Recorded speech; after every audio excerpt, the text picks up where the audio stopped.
1 जनवरी 1932 मध्य प्रदेश का वो गांव मुरैना जिले के भिदौसा गांव में एक बच्चे का जन्म होता है। उस बच्चे ने चलने सीखने वाली उम्र में दौड़ना शुरू कर दिया।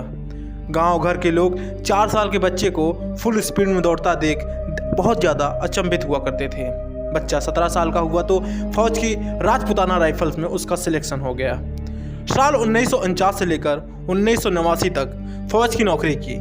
फौज की नौकरी करते हुए 7 बार राष्ट्रीय बाधा दौड़ का चैंपियन बना। एशियन गेम्स टोक्यो जापान ने भारत का रिप्रेजेंट भी किया। ऐसे में वो लड़का अपने करियर की ऊंचाई पे था। मिल्खा सिंह समेत देश के बड़े बड़े लोग उसकी दौड़ की तारीफें किया नहीं थकते थे। लेकिन तभी कुछ ऐसी घटना घटी, उसे फौज की नौकरी छोड़नी पड़ी और बिहड़ का रुख करना पड़ा। सरकार का दुश्मन बनना पड़ा। आज हम उसी लड़की की कहानी बताने वाले हैं। दोस्तों, आज हम पान सिंह तोमर की, जो उनके मां की कसम देने पर बागी बना। पान सिंह तोमर की हर एक कहानी इस वीडियो के माध्यम से आप तक पहुंचाने वाले हैं। अगर आप पहली बार आए हैं चैनल को सब्सक्राइब करके बेल आइकन को प्रेस कर लीजिए ताकि आने वाली वीडियोस को नोटिफिकेशन आप तक पहले पहुंचे। चलिए शुरू करते हैं, जानते हैं क्या है पूरी कहानी। पेट भरने के लिए सेना का स्पोर्ट्स कोटा ज्वाइन कर लिया। पान सिंह 6 फुट का हट्टा कट्टा जवान था। सेना में जाने के बाद दिन रात मेहनत करता था, इसलिए भूख भी बढ़ती थी। सामान्य कोटा वाले फौजियों की खुराक निश्चित थी। खाने को गिनती की रोटियां मिलती थी। उन रोटियों से पान सिंह का पेट तो नहीं भरता था, इसलिए उन्हें स्पोर्ट्स कोटा ज्वाइन कर लिया। दरअसल फौज में कैंटीन के एक बावर्ची ने उसे बताया कि स्पोर्ट्स वालों को खाना पेट भर मिलता है। दौड़ने में तो बचपन से ही आगे था पान सिंह, लेकिन स्पोर्ट्स कोटा ज्वाइन करने के बाद पान सिंह दौड़ने लगा और उसे पेट भर खाना को मिलना शुरू हो गया। फिर भी उसकी पोस्टिंग रुड़की के बंगाल इंजीनियर का ग्रुप में हुई गई। रुड़की में फौज की भीतरी दौड़ प्रतियोगिता में हिस्सा लिया और जीतता चला गया। उसके ट्रेनर ने उसे बाधा दौड़ यानी स्टीप चैलेंज की ट्रेनिंग देना शुरू कर दिया। पान सिंह ने जमकर प्रैक्टिस की और राष्ट्रीय स्तर की प्रतियोगिता में हिस्सा लेना शुरू किया। साल 1950 लेकर 1960 के बीच उसने 7 बार नेशनल स्टीपल चैंपियनशिप जीता। इन जीतों के बाद आर्मी में तमाम बड़े अफसर के साथ खुद मिल्खा सिंह भी पान सिंह की तारीफ करना शुरू कर दिए। अब पान सिंह आम सिपाही से सूबेदार बन चुका था। जापान में हुए एशियन गेम में जीतते जीतते हार गए। साल 1952 में पान सिंह को टोक्यो जापान में होने वाले एशियन गेम्स में भारत का प्रतिनिधित्व करने का मौका मिला।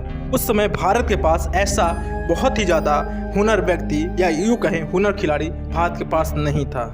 उसे ही जीत का बड़ा सबसे दावेदार माना जा रहा था जीत का, लेकिन वो हार गया। दरअसल पान सिंह को बिना जूतों की दौड़ने की आदत थी। प्रैक्टिस से लेकर अब तक हुई किसी प्रतियोगिता में उन्हें कभी जूते नहीं पहने थे। जूता पहनकर दौड़ने में वो कभी सहज नहीं फील करता था, लेकिन एशियन गेम्स के नियमों के अनुसार उसे मजबूरन वहां जूता पहनकर दौड़ना पड़ा। यही उसकी हार की सबसे बड़ी वजह बनी। समय से पहले नौकरी छोड़ दी। नौकरी करते समय पान सिंह का जीवन सही बीत रहा था। घर में बीवी, 2 बच्चे और माँ थी। इसी बीच गांव में उनकी जमीन को लेकर विवाद शुरू हुआ।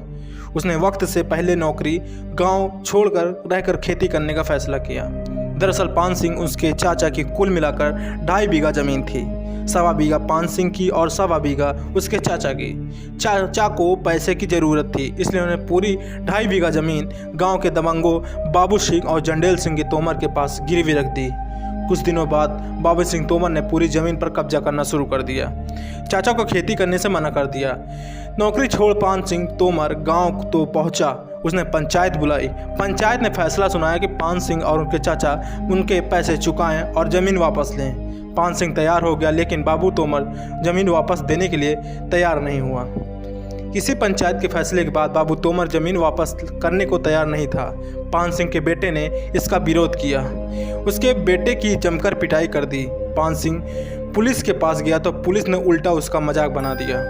पान सिंह ने दरोगा को अपने देश के लिए जीते हुए मेडल तक दिखाए, लेकिन उसने उसकी एक भी कद्र नहीं की। पान सिंह कलेक्टर के पास गया। कलेक्टर साहब गांव आए। उन्हें वैसा ही फैसला किया जो पंचायत कर चुकी थी। बाबू तोमर जमीन वापस करने के इरादे में बिल्कुल नहीं था। पान सिंह ने हिम्मत नहीं हारी। वो लगातार बड़े बड़े अफसरों से मिलते थे। बाबू तोमर और उनके परिवार लोगों को पान सिंह को यह बात पसंद नहीं आई। पान सिंह की मां को बंदूक से बड़ से पीटा गया। बताते हैं कि पान सिंह का बड़े बड़े अफसरों तक जाना बाबू तोमर और जंडेल तोमर को पसंद नहीं आया। एक दिन उन्होंने मौका पाकर पान सिंह को घर जाकर मारने का प्लान बनाया और घर की तरफ बढ़े तब बीबी, बच्चे और माँ घर में थे। माँ ने उन लोगों को बंदूक से साथ घुसकर घर की तरफ आते हुए देखा तो बहू और पोतों को घर से भाग जाने के लिए कह दिया। बाबू तोमर और उनके 8-10 साथी दरवाज़ा तोड़ते हुए घर के अंदर घुसे और देखा तो केवल पान सिंह की बूढ़ी माँ थी।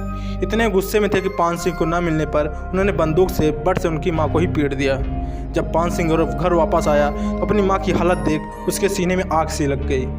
घायल माँ ने पान सिंह को टूटे हुए लफ्ज़ों में कहा, तुझे पैदा होते ही मर जाना चाहिए था। अगर सुबह होने से पहले तूने अपनी माँ का बदला नहीं लिया। माँ का कसम देते ही पान सिंह ने बंदूक उठाई और भाई भतीजे के साथ निकल पड़ा। पान सिंह ने अगले दिन का सुबह सूरज निकलने से पहले सुबह 4 बजे करीब बाबू तोमर को उसके घर में घुसकर गोली मार दी। सुबह माँ की मौत हो जाती है। उसके बाद पान सिंह बाबू का भाई जंडेल सिंह को मारता है। कुछ दिनों बाद बाबू तोमर के रिश्तेदार लायक सिंह और हवलदार सिंह को भी गोली मार देता है। इन 4 हत्याओं के बाद पुलिस पान सिंह के पीछे पड़ जाती है और पुलिस से बचने के लिए पान सिंह अपने भाई भतीजों के साथ परिवार के कुछ लोगों के साथ चंबल के बीड़ा का राजा बन जाता है। दोस्तों बताते हैं कि फूलन देवी और मलखान सिंह भी इस पान सिंह से काफ़ी खौफ खाने लगे थे। बिहार पहुंचने के कुछ दिनों के बाद पान सिंह ने गैंग बना ली। गैंग में आधे लोग परिवार के थे और आधे ऐसे जो पान सिंह को अपना रोल मॉडल मानते थे। समाज और पुलिस के सताए हुए थे। साल भर में उनकी गैंग में 30 से ज़्यादा लोग शामिल हो चुके थे। इसके बाद अपनी गैंग को फौज वाली ट्रेनिंग देनी शुरू कर दी। कुछ ही महीनों में उनकी गैंग इतनी ताकतवर हो गई थी कि पुलिस भी पान सिंह का गैंग का सामना करने से डरती थी। उसकी गैंग में अन्य डाकू जो सूबेदार चाचा कहकर बुलाते थे। ऐसे में इतनी खतरनाक गैंग को देखकर पुलिस भी अपने कदम वापस करती थी। पान सिंह का इनकाउंटर करने वाले डीएसपी सिंह ने एक मीडिया इंटरव्यू में बताया था कि फौजी बैकग्राउंड होने की वजह से पान सिंह पुलिस के बारे में सारे पैतरे समझता था। उसकी लूट, अपहरण और हत्याओं की वारदात की वजह से पूरी चंबल घाटी में उसका खौफ था। पुलिस वालों ने उसका नाम खौफ कहते थे। दोस्तों ये वीडियो रही पान सिंह तोमर के ऊपर। उम्मीद करते हैं आपको ये वीडियो काफ़ी अच्छी लगी होगी। चैनल को सब्सक्राइब करें, शेयर करें, लाइक करें।